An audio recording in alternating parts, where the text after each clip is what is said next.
Okay, thanks for joining me, Max. I'm super excited to go through some talk about the future of news, which is something that has been on my mind for the past few years. So, for context, we met, I guess, technically through the News Product Alliance Slack, which I also want to shout out for anybody working in editorial design, in news, and any sorts of journalism. Has been really a cool connection to people with doing solutions-oriented work and community-focused work. Yeah, and then we met in person at the History of Newspapers talk through the Bowery Boys at the Montauk Club. So that was really nice. Yeah, so just wanted to share what we talked about there with other people. So yeah, maybe you can just start off by telling us about your project Documenters and what it does, how it works, just a general overview. Absolutely. So excited to be here. I'm Max Resnick. I'm the Director of Growth for City Bureau. I've been working here for about 4 years now on the Documenters Network project. So Documenters got started in 2016, just about 9 years old right now, with a small grant from Smart Chicago to remix what had been a program to pay people at conferences to be taking notes in different sessions. So super proto version, conferences are going on, lots of great sessions, people can't be in all of them. What if we had a better access to reliable regular notes from those different breakout rooms? And the idea was to remix that so that if you're going to local public meetings, you could similarly have a better record of what was going on there. So the first project was to cover a report released by Chicago's Police Accountability Task Force, which had convened after protests were going on after a Chicago police officer killed a teenager named Laquan McDonald. So City Bureau had hired and trained folks from a youth media partner to document these public hearings and then annotate parts of this lengthy report that we built out into this thing called the Task Force Tracker, which anyone could use. Back then, the tool was called Rap Genius. Now it's just known as Genius to leave notes on this public meeting. And then we kept experimenting. And the idea was that documenters could regularly go to these meetings where there were no records of what was going on in a lot of cases. You might get an agenda, you might get a set of meeting minutes, but by and large, it's really difficult to know what happens in a lot of local public meetings. It started in Chicago, grew to Detroit in 2018 with a network of partners there, followed by Cleveland, and now we are in 22 cities and growing across 14 states. We built out a custom piece of web technology called documenters.org where we scrape public meeting data and allow local teams to be able to recruit, train, and then send people on assignment to local government meetings in their areas. Yeah, I love that. So it's like this whole network of citizen journalists focused on making it easier to get access to these decisions that are happening. What impacts have you seen from that? Is there anything you can share? Oh, yeah, absolutely. So, City Bureau, we look at impact across four main areas. The impacts on the cities themselves. So, how are local governments becoming more transparent? How many more meetings are made available? How many more agencies are updating their calendars? We live here in Brooklyn, and a good number of our local community boards do not have updated calendars with events, with agendas, with minutes. They are in breach of open meetings law in this hub of news and information, hyper local gaps abundant. And we see that as documenters begin going to those meetings, it forces the city clerks, it forces those local boards to be more reliable with the information that they're sharing.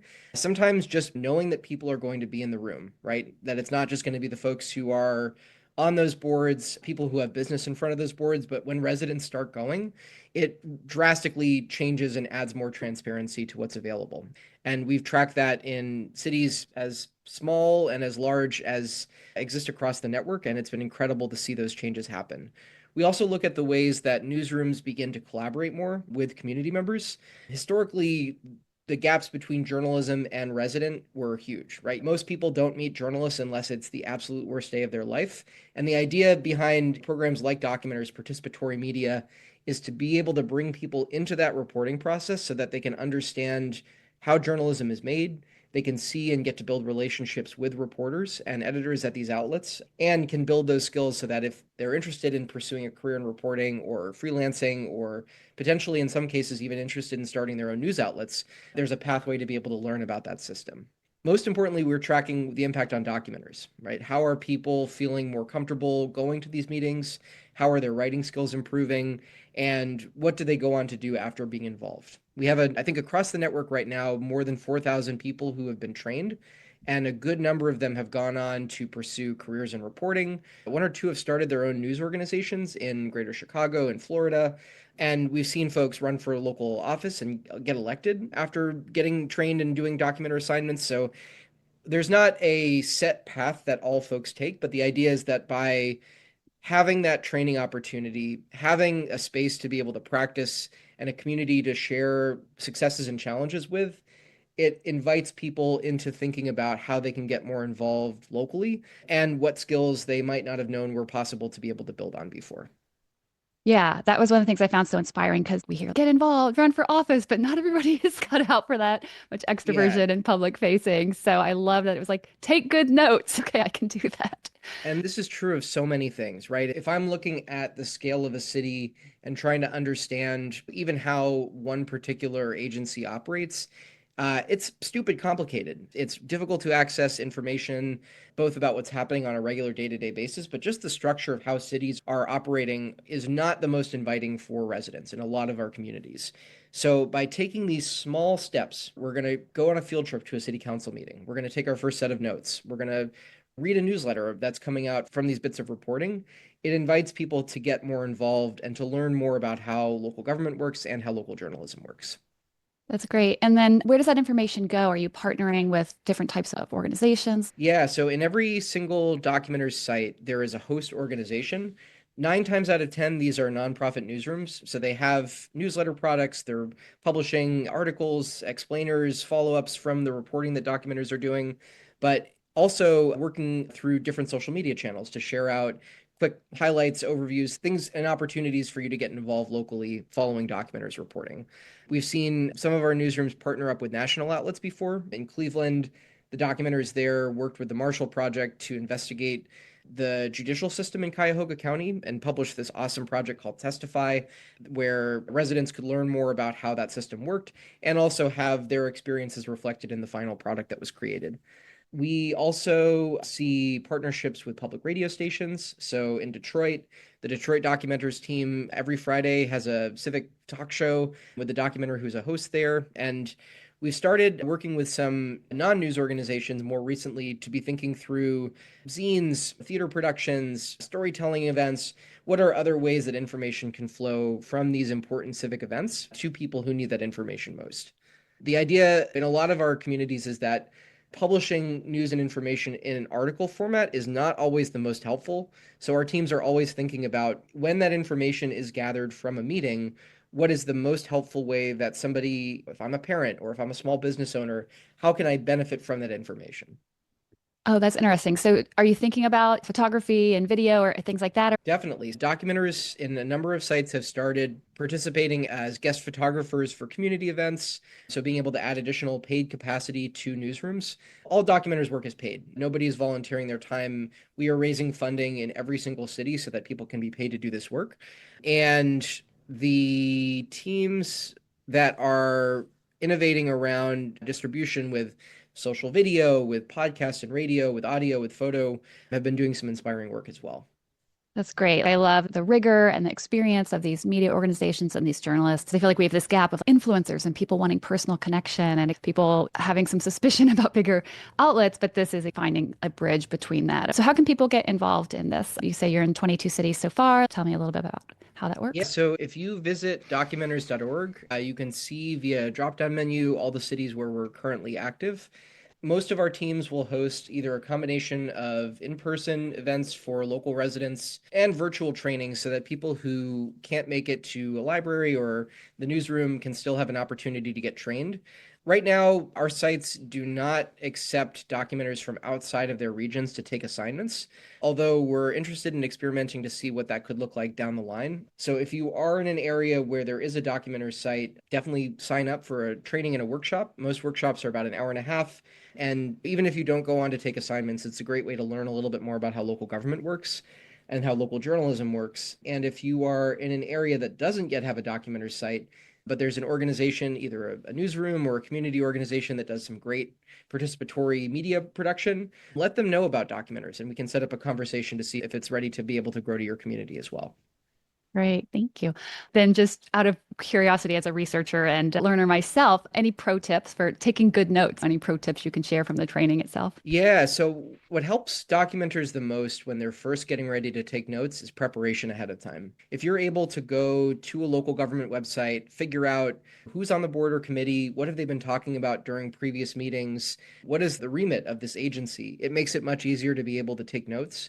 In every one of our trainings, we want to make sure that documenters understand the difference between quoting and paraphrasing. The idea of what we do is not so much to get word for word every single thing that was said in these meetings. It's not stenography.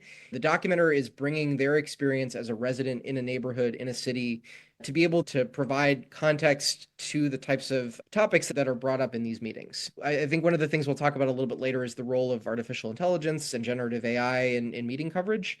We are bullish in that documenters are able to do things that computers cannot. If you are a resident, you know what it means when this particular grocery store is shutting down, or if a school is not able to continue offering free lunch.